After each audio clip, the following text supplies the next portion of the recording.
Hello there and a very good morning to you. Many thanks for joining us on SuperScreen News at 10, broadcasting to you live from Lagos. I am Adenike Owoye Ajiboye.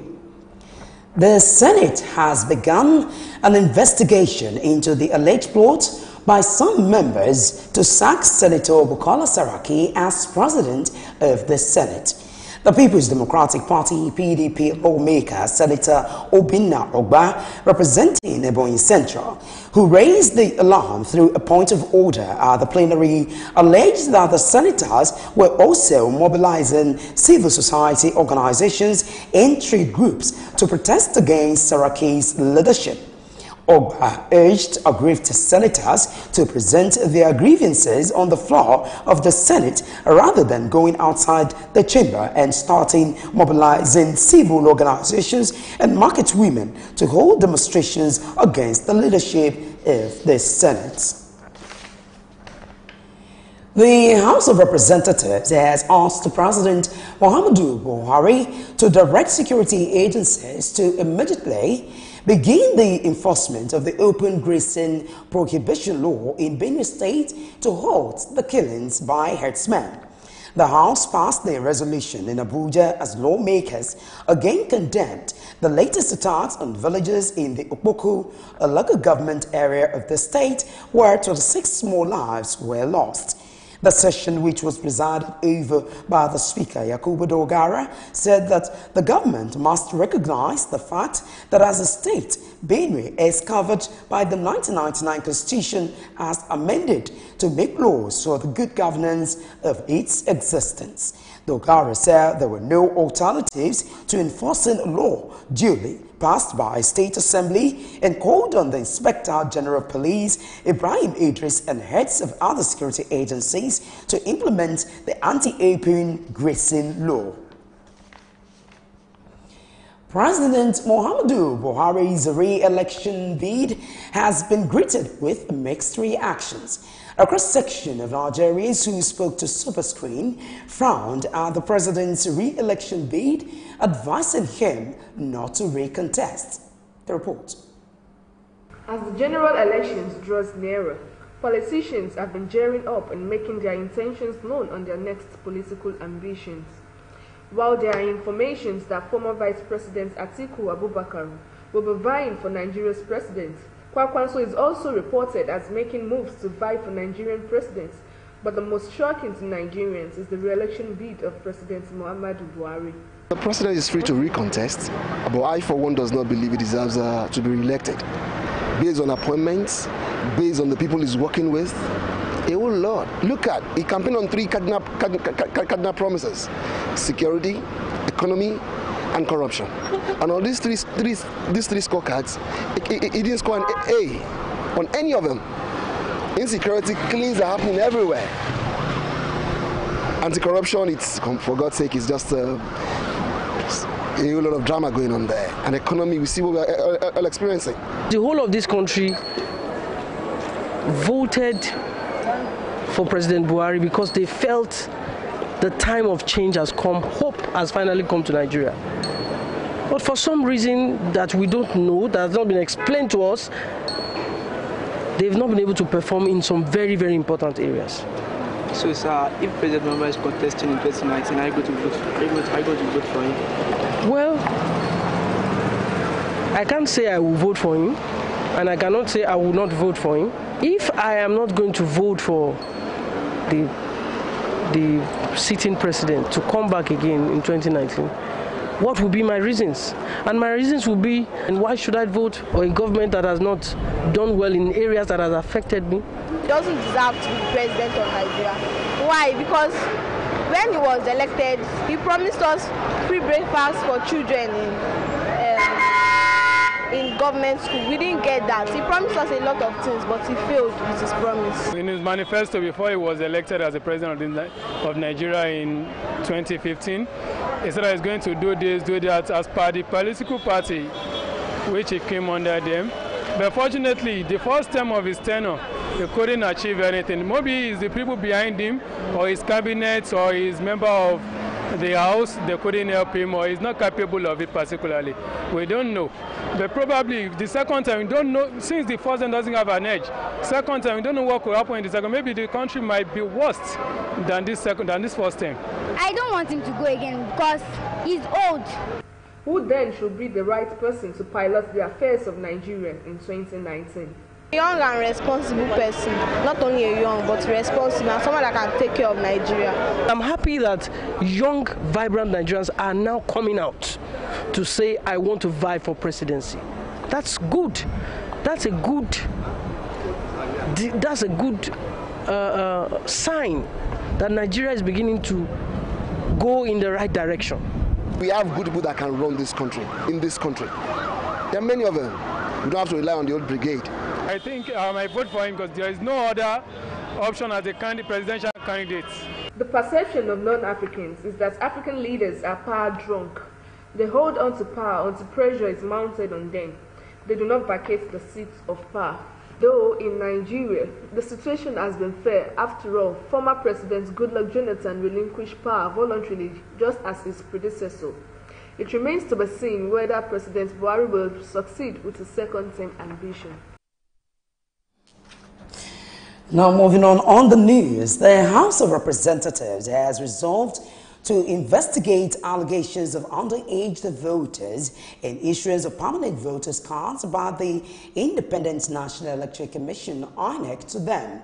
This is sequel to a motion moved by Honorable Jumbo Shekarau, who expressed concerns about reports from the media which indicated that there were incidences of underage voters in the recently conducted local government elections in Kano State.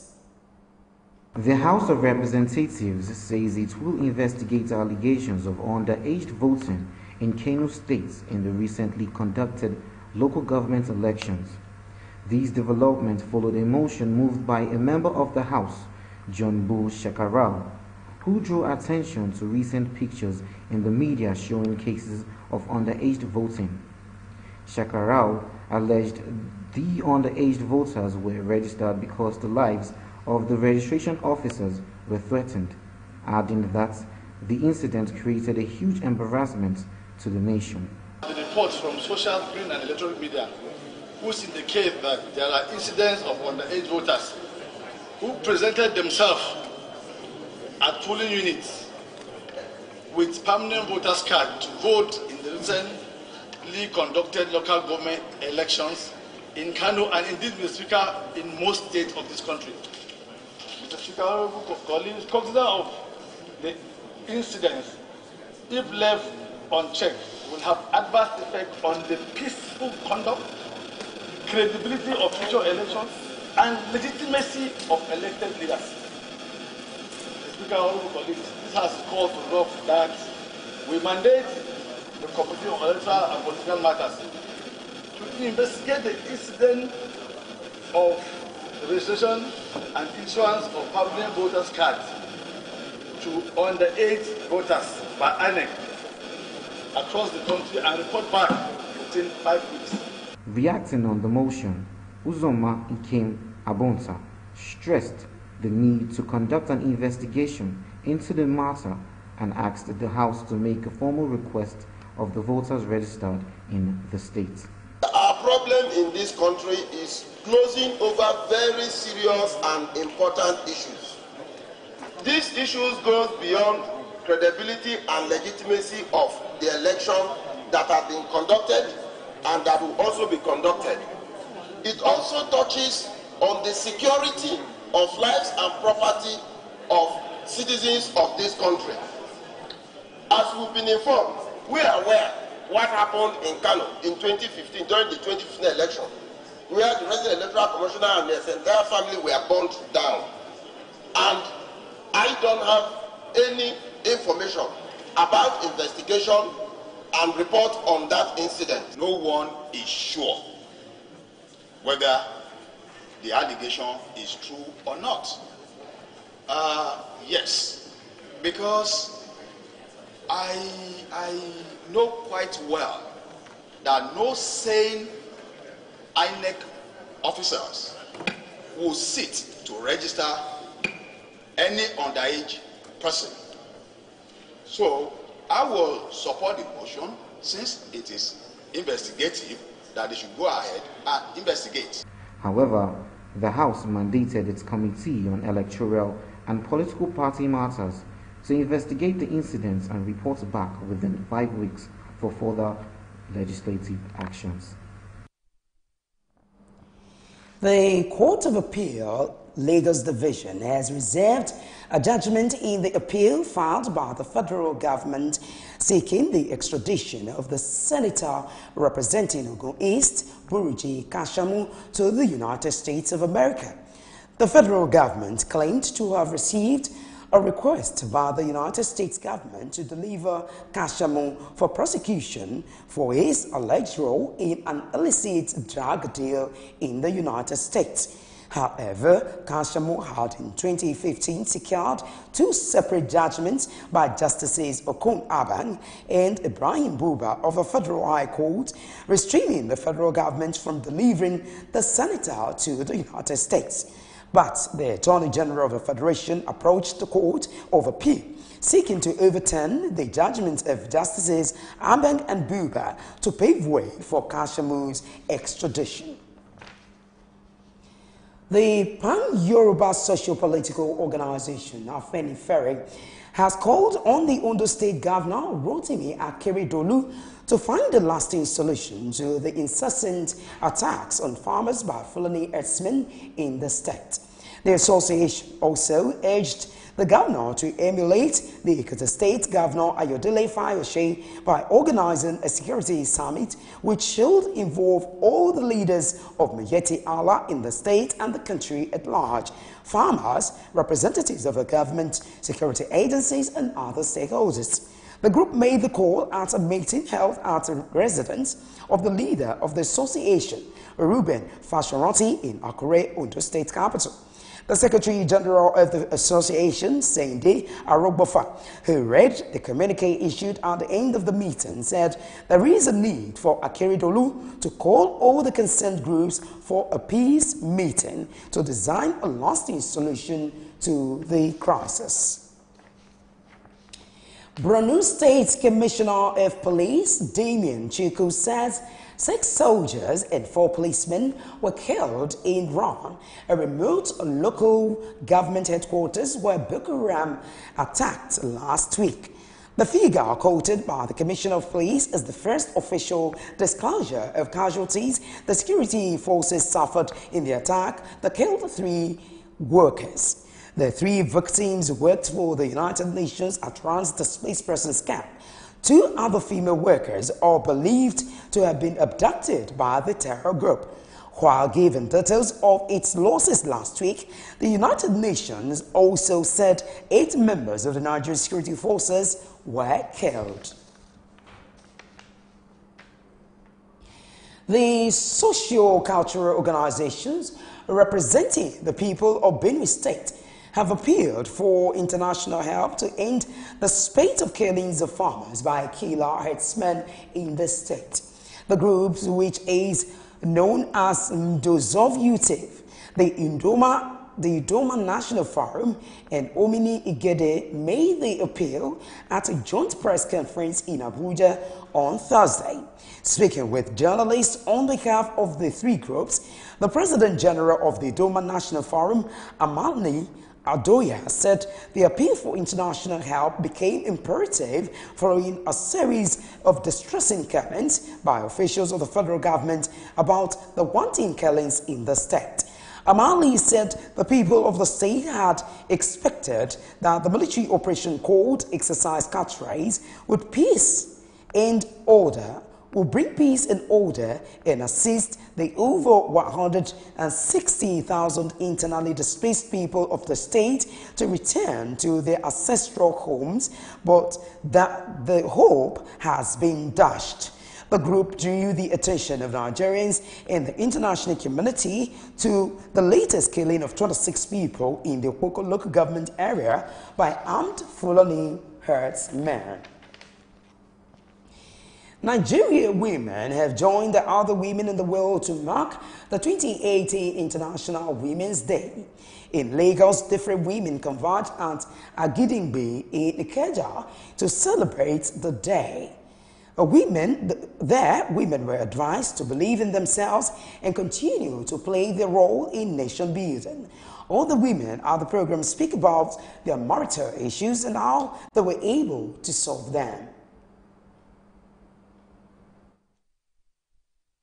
We're celebrating women today. We are celebrating our strengths. Despite being considered the weaker vessel, we are actually very, very strong. We are celebrating, resourcefulness. We are celebrating ability to manage several things at the same time. We are taskers, and so on. What do I have to say to women? The theme of this year's International Women's Day is press for progress. And so I want to tell the women out there to truly press for progress. Forget the little things, forget the fights all around you. The only thing you need to fight for is to fight for your destiny. Fight if you understand and know what exactly it is that is your purpose in life. Fight for that and make sure that you fulfill that which God has called you to do. Women, you need to take action towards your own empowerment, towards gender parity, so that if once opportunities are open, you can take advantage of it. We're not saying men give us space. No, that's not what we're talking about. Because for me, I believe that nobody can take your place once you know who you are. Once you can combine the brain and the beauty and everything that you have, then there won't be a problem. So that's why we're saying that you must take action to develop yourself, build your capacity, build your skills in every area of your sphere of influence. We're pressing for progress, and we're saying that we're taking a stand against all form of abuse to the woman and to the girl child. Really and truly, for me, that's a major issue. Nobody should be abused. And if you are being abused, please speak out. Women are very important to our lives. I'm a married man. I was born by a mother, and but I think one of the other reasons why we should celebrate it is we need to bring to the fore the things women are going through, considering that a lot of them have a lot of potentials that could transform even society, families and all that, but they are not being accorded their right position, not being given the right atmosphere to flourish. So having a day like this makes everyone to pause and say, hey, this woman, what can we do? What is it about them that we need to pay more attention to? So for me, a day like this, and particularly because my wife embraces the ministry towards women so much, I have also come to a point where I see the importance of celebrating such a day like this for women. You need to believe in yourself, in what is inside of you. Well, physically they might say that your strength is not so much, but you have a stronger strength. And the real strength is not just the physical. So you are more than what you think you are or what you think you have. And the role, the importance you play in the society is more than what they tell you you play. So you need to look a bit inner and discover what you have in there and bring it out. Well, some Nigerians speaking on the 2018 International Women's Day there. And I'm moving on the news. The United Kingdom, UK government says Britain will build a new wing at the Kirikiri prison in Lagos that will aid the transfer of Nigerian prisoners in the UK. In a statement to Parliament, the British Foreign Secretary Boris Johnson said tenders have been placed and a supplier identified to conduct the building work at Kirikiri. Johnson also said the project will be funded from Britain's Conflict Stability and Security Fund, which has an annual budget of more than £1 billion British pounds and aims to inaugurate projects that can help prevent conflict and stabilize countries or regions. He further said it would make it easier for Britain to comply with a prisoner transfer agreement it signed with Nigeria in 2014. He also said under the deal, eligible prisoners serving criminal sentences in Nigeria and Britain can be returned to complete their sentences in their respective countries. You're still watching SuperScreen News at 10. We will take a short break here, and when we return, we'll bring you business news to stay.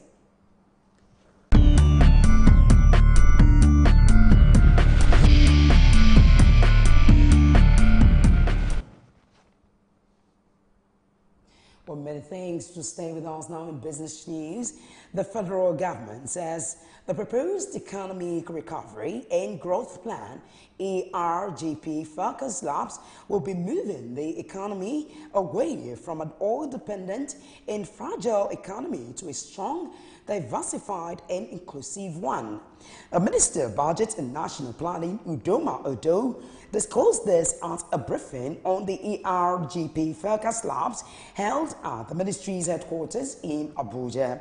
The minister said the ministry is conducting the focus labs in 3 key areas of agriculture and transportation, power and gas, and manufacturing and processing, and would be made public during the formal launch by President Muhammadu Buhari. Udoma said potential and existing investors, both foreign and Nigerian, who may be interested in investing in any of the 3 areas is what they are focusing on, and they are to attend the closed-door sessions. The federal government says it will not repeat the mistake of the former President Olusegun Obasanjo's administration on the Ajaokuta Steel Complex in Kogi State. The Minister of Mines and Steel Development, Kayode Fayemi, who disclosed this at a press conference in Abuja, said the present administration would not spend any money to complete the steel plant. Fayemi said the federal government had spent over $8 billion into the project since 1979 without any result. The minister said no fewer than 14 organizations from different countries had since 2016 indicated interest in the Ajaokuta Steel Complex. He said the government and the House of Representatives agreed on the concession of the plant, adding that the House approved the sum of 2 billion naira for the purpose in 2017.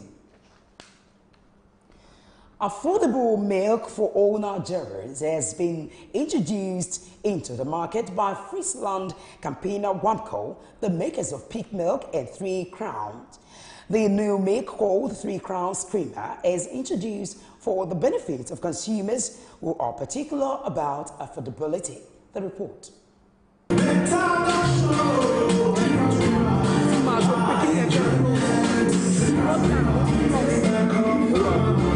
That is the latest liquid milk in Algeria, 3 Crowns Creamer, a product of the dairy master Friesland Campina Wamco, the makers of peak milk and 3 Crowns milk. Speaking of the new 3 Crowns Creamer launch in Lagos, the producers say it is an affordable dairy choice for consumers. They say it can be used with tea, coffee, and chocolate drinks. It is also targeted at mothers. It's the first in Nigeria market. It's fairly new. It's made from milk. So if you cannot afford all the products in the market, right now it's the cheapest product. So we thought about getting something very affordable, very good, that fits the Nigerian pocket and yet still delivers on taste, gives the perfect whitening for their teeth. That was how we launched and we designed the 3 Crowns Creamer. Highlighting 3 Crowns Creamer's nutritional value, they say it is fortified with essential vitamins and minerals that give sweet, creamy, tasty, and delicious appeal. Unique selling point for creamer is affordability of that particular SKU, and we all know that consumers and shoppers are also down trading.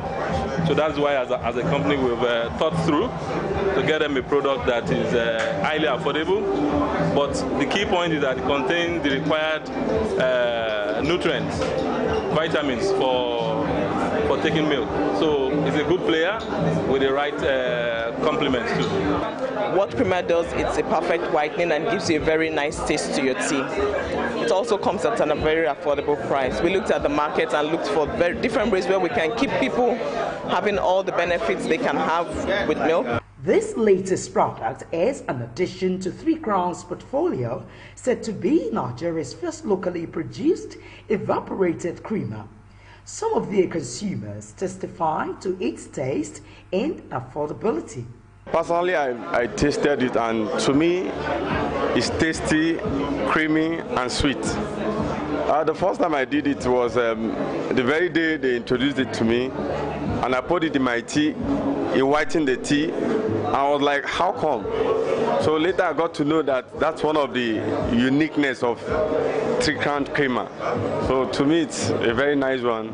You know, coupled with the fact that they said the normal 3 Crown was basically to help mothers and invariably helping the home. As a retailer, we are beginning to enjoy the patronage because hawkers around, you know, takes them around. So it's gaining publicity without the main advert that is where. So we in turn are making money and we are smiling to the banks. It just gives varieties basically. So you have an option. If you don't want this, you want this. For those who, like she rightly said, for those who want, you know, who have, most of us have this sweet taste, you know, sweet taste buds. So you can always go for that. At the same time, still balancing the whole thing. So I think it's a fantastic idea. My advice to Nigerians: take 3 Crown milk. Is very healthy. Yeah, especially moms. Yeah, it keeps you fit. Most importantly is that 3 Crowns milk still sells. They shed light on both products. 3 Crowns milk, it's a filled milk, low in cholesterol, 28 vitamins and minerals. It's our hero product. It's a pride where everybody will, and we say for very extreme fullness of milk, you have a 3 Crowns regular milk. So we have thought about 3 Crowns creamer, which is a sub-brand. The only difference is there's a different mix in this product because we want it to be a slightly affordable product, but it still delivers on taste, it still delivers on whitening. So the whole idea is to give consumers a choice. So as your pocket meets, you can either buy the regular 3 Crowns milk that's low in cholesterol, or you can buy our 3 Crowns creamer. But they equally deliver on taste and give you a perfect whitening experience. With the production of affordable products as 3 Crowns creamer, Nigerians can relax and confidently use dairy as many times as they wish for on a daily basis. Worthy of note is that the milk has been distributed across markets in Nigeria. And now on the foreign scene, Qatar and the United States have agreed to a $197 million sale in upgrades and other equipment for the Gulf nation's Air Force. The sale includes equipment that will make the Qatari Air Force more resistant to cybersecurity threats. The deal, announced by the U.S. Department of State, is subject to approval from the state Congress. In our report